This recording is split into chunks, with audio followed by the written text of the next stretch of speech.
It's December 1942, the Eastern Front, a place where hope goes to die and the cold cuts deeper than any bullet ever could. German soldiers huddle in their frozen trenches, their breath forming ghostly clouds in the -40 air. But there's something else haunting these men, something that makes even the bravest among them glance nervously over their shoulders. They call it der Schatten, the shadow. Private Hans Müller was the first to see it, or at least the first to live long enough to tell the tale. He was on watch duty, scanning the endless white expanse through his binoculars, when he spotted movement, a figure, barely visible against the snow, positioned impossibly far away. He blinked, and it was gone. 2 seconds later, the soldier next to him dropped dead, a perfect headshot from over 800 meters away. But here's where it gets truly terrifying. When Hans looked back through his binoculars, there was nothing. No muzzle flash, no smoke, no evidence that anyone had ever been there at all. Just the endless, mocking silence of the Russian winter. Within days, the stories began spreading through the German lines like a plague. Soldiers whispered about an enemy sniper who could appear and disappear like smoke, who could kill from distances that seemed impossible, who left no trace, no sound, nothing but bodies and fear. The reports were always the same: a glimpse of movement in the corner of someone's eye, a shadow that shouldn't exist, then death swift and certain, delivered from nowhere. General Friedrich von Manstein didn't believe it at first. He was a rational man, a career soldier who dealt in facts, not ghost stories. But as the body count climbed, 20, 30, 50 of his best men, even he began to wonder. You see, what made this sniper truly terrifying wasn't just the killing, it was the fear. Entire battalions became paralyzed, afraid to move, afraid to fight. Soldiers would break down crying, convinced they were being watched by invisible eyes. Some even turned their weapons on themselves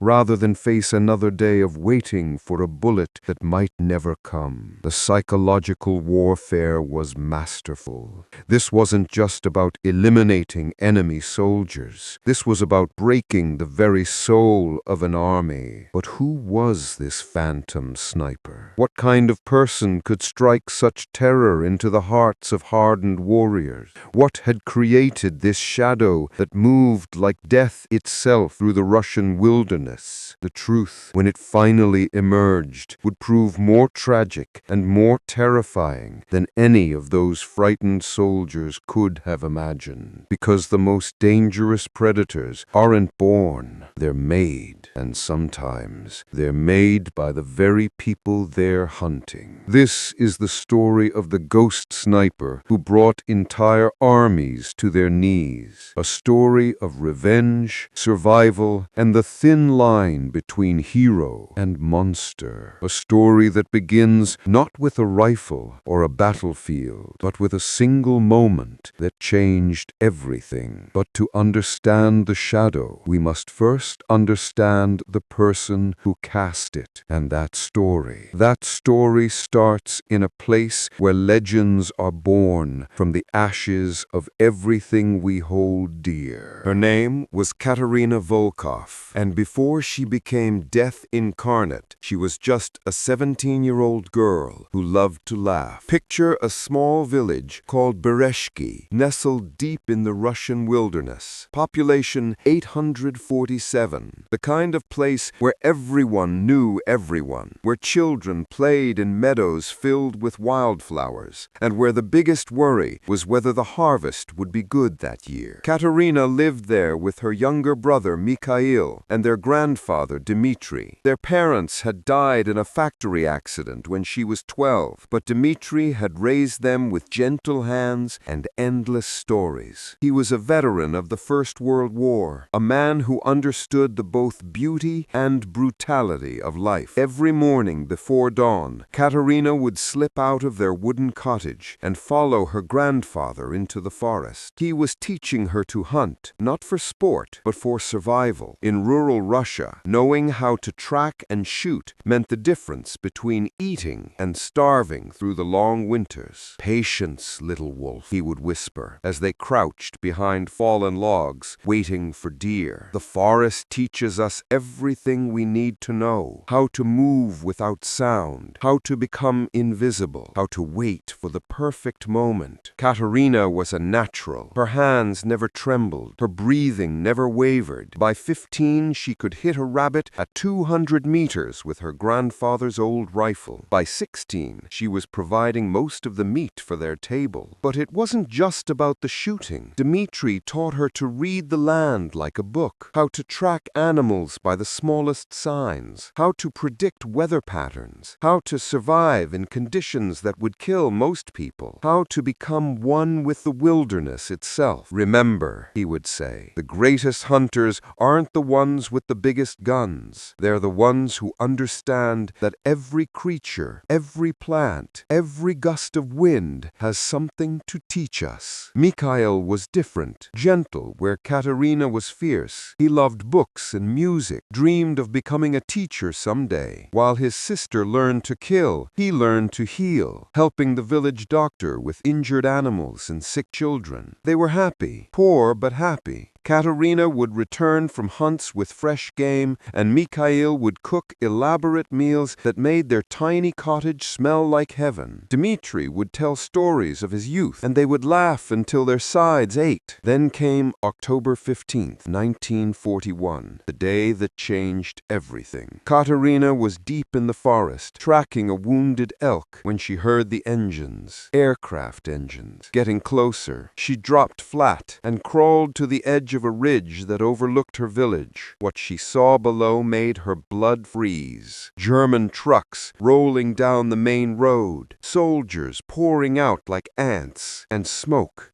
rising from the schoolhouse where Mikhail helped teach the younger children. She watched in horror as soldiers rounded up villagers in the town square. Old men, women, children, everyone she had ever known. They were forced to their knees in the mud, while German officers barked orders in a language that sounded like breaking glass. Then she saw him, Mikhail, her gentle, book-loving brother, being dragged from the schoolhouse, blood streaming down his face. An officer struck him with a rifle butt, and he fell. Katerina's finger found the trigger of her rifle, but her grandfather's voice echoed in her mind. "Never take a shot you cannot be certain of. Never reveal your position unless you can eliminate every threat." There were too many of them, at least 50 soldiers. Even if she killed the officer, they would massacre everyone in retaliation. So she watched, and she learned what helplessness truly meant. The German commander, a tall man with cold eyes, began reading from a list. Accusations of partisan activity, harboring enemies of the Reich,